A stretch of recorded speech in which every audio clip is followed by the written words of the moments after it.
Hello प्यारे बच्चों। तो आज हम क्लास 8 के चैप्टर 6 को आगे कंटिन्यू करेंगे, जिसमें हम फर्टिलाइजेशन के बारे में पढ़ेंगे। निषेचन जनन प्रक्रम का पहला चरण शुक्राणु और अंडाणु का संलयन है।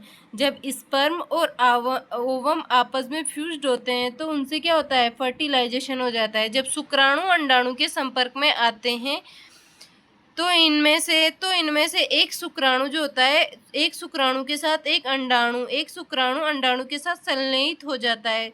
शुक्राणु और अंडाणु जब आपस में मिलते हैं तो क्या होता है, निषेचन होता है। निषेचन के समय शुक्राणु और अंडाणु संलयित होकर एक हो जाते हैं। निषेचन के परिणाम स्वरूप युग्मनज बनता है। उसके बाद में क्या होता है फिर, क्या आपको जानकारी थी कि युग्मनज नए व्यक्ति का प्रारंभ है। जैसे जब नए व्यक्ति को बनने की जो प्रक्रिया शुरू होती है, उसमें युग्मनज पहला चरण है, मतलब फर्टिलाइजेशन। उसके बाद में निषेचन के प्रक्रम में स्त्री माँ के अंडाणु अथवा नर पिता के शुक्राणु का संयोजन होता है अतः नई संतति में कुछ लक्षण अपनी माता से और कुछ लक्षण अपने पिता से वंशानुगत होते हैं। अपने भाई अथवा बहन को देखिए, ये पहचानने का प्रयास कीजिए कि कौन से लक्षण माता से आए और कौन से लक्षण पिताजी से प्राप्त हुए हैं। वे निषेचन जो मादा के शरीर के अंदर होता है, आंतरिक निषेचन, और वे निषेचन जो मादा के शरीर के बाहर होता है, वो बाह्य निषेचन कहलाता है। जैसे आपने देखा होगा, जैसे मानव, गाय, इनमें तो आंतरिक निषेचन होता है, और जो मेढक, मछली, स्टारफिश, इन सब में बाह्य निषेचन होता है। ये अपने अंडे पानी में छोड़ते हैं। मादा के शरीर में भ्रूण का विकास नहीं होता है। मतलब आंतरिक निषेचन मनुष्य में, गाय में, कुत्ते में, मुर्गी इत्यादि में होता है। अनेक जंतुओं में आंतरिक निषेचन होता है, उनको हम आगे पढ़ेंगे। ठीक है, आप देखिए, आपने सुना होगा IVF के बारे में, जो परकनली शिशु होता है। क्या आप जानते हैं परकनली शिशु क्या होते हैं? तो यहाँ देखिए, क्या आपने परक नली शिशु के विषय में सुना है? बूजो और पहली के अध्यापक ने एक बार कक्षा में बताया था कि कुछ स्त्रियों की जो अंडवाहिनी होती है वो अवरुद्ध हो जाती है। जो कुछ स्त्रियां होती है, उनकी जो अंडवाहिनी होती है, अंडाशय फेलोपियन ट्यूब होती है, वो अवरुद्ध हो जाती है। ऐसी स्त्रियां शिशु उत्पन्न करने में असमर्थ होती है। जो स्त्रियां होती है वो शिशु को जन्म देने में असमर्थ होती है, क्योंकि निषेचन के लिए शुक्राणु का जो मार्ग होता है ना, वो अवरुद्ध हो जाता है। अवरुद्ध होने के कारण शुक्राणु अंडाणु तक नहीं पहुंच पाते। ऐसी स्थिति में डॉक्टर क्या करता है, आपका जो फीमेल का जो ताज़ा अंडा होता है उसको लेता है एवं शुक्राणु को एकत्र करके उचित माध्यम में कुछ घंटों के लिए एक साथ रख देते हैं, जिससे IVF अथवा इन विट्रो फर्टिलाइजेशन, शरीर के बाहर कृत्रिम निषेचन हो सके। अगर निषेचन हो जाता है तो युग्मनज को लगभग एक सप्ताह तक विकसित किया जाता है। फिर उसके बाद जिसके पश्चात उसे माता के गर्भाशय में स्थापित कर दिया जाता है। इसे परकनली शिशु बोला जाता है। लेकिन ये बात सत्य नहीं है, क्योंकि जैसे सामान्य बच्चे का जन्म होता है, वैसे एक परकनली शिशु का जन्म होता है, जिसके पश्चात उसे माता के गर्भाशय में स्थापित कर देंगे। माता के गर्भाशय में पूर्ण विकास होता है तथा शिशु का जन्म सामान्य शिशु की तरह ही होता है। इस तकनीक के द्वारा जन्मे शिशु को परकनली शिशु कहते हैं। ये प्रक्रिया मिथ्य नाम है, क्योंकि शिशु का विकास परकनली में नहीं होता।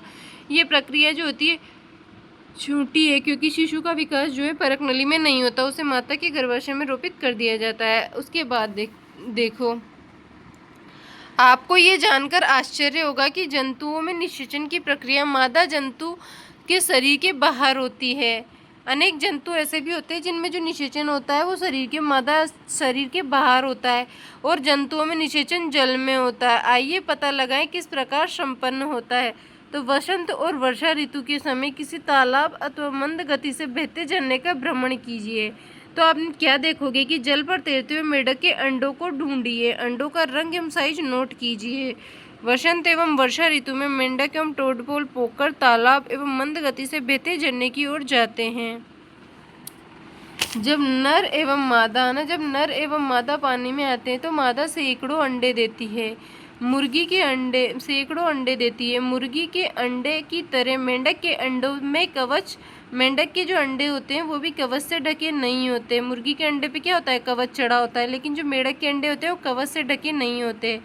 अतः ये अपेक्षाकृत कोमल होते हैं। जेली की तरह अंडों के साथ, जेली की एक परत जो होती है वो अंडों के साथ रहती है तथा इनकी सुरक्षा करती है। यहाँ आप मेंढक के ये अंडे देख सकते हैं, यहाँ पर आप मेंढक के अंडे देख सकते हैं। उसके आगे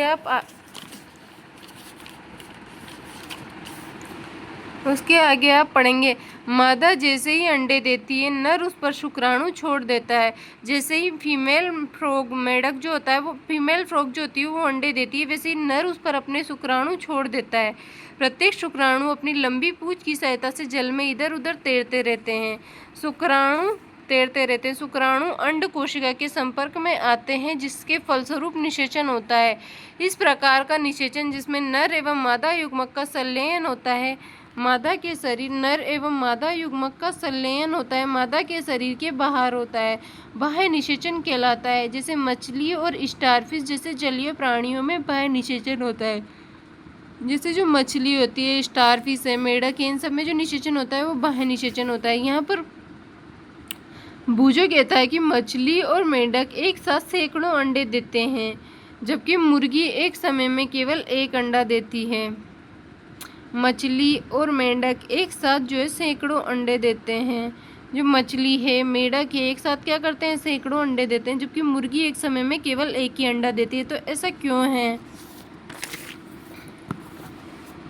तो यहाँ पर पहली भुजों को बताती है, यद्यपि ये जंतु सैकड़ों, भाई जनन की प्रोसेस बहुत कठिन होती है। मेल के भी बहुत सारे स्पर्म होते हैं जो, जिनमें से सारे निषेचित नहीं होते, केवल एक ही होता है या फिर दो जाते हैं। यद्यपि ये जंतु सैकड़ों अंडे देते हैं तथा लाखों शुक्राणु निर्वाचित करते हैं, सारे अंडों का निषेचन नहीं होता और नया जीव नहीं बन पाते। इसी कारण ये अंडे एवं शुक्राणु निरंतर जल की गति एवं वायु एवं वर्षा से प्रभावित होते रहते हैं। और तालाब में दूसरे ऐसे भी जंतु होते हैं जो इन अंडों को भोजन करते हैं।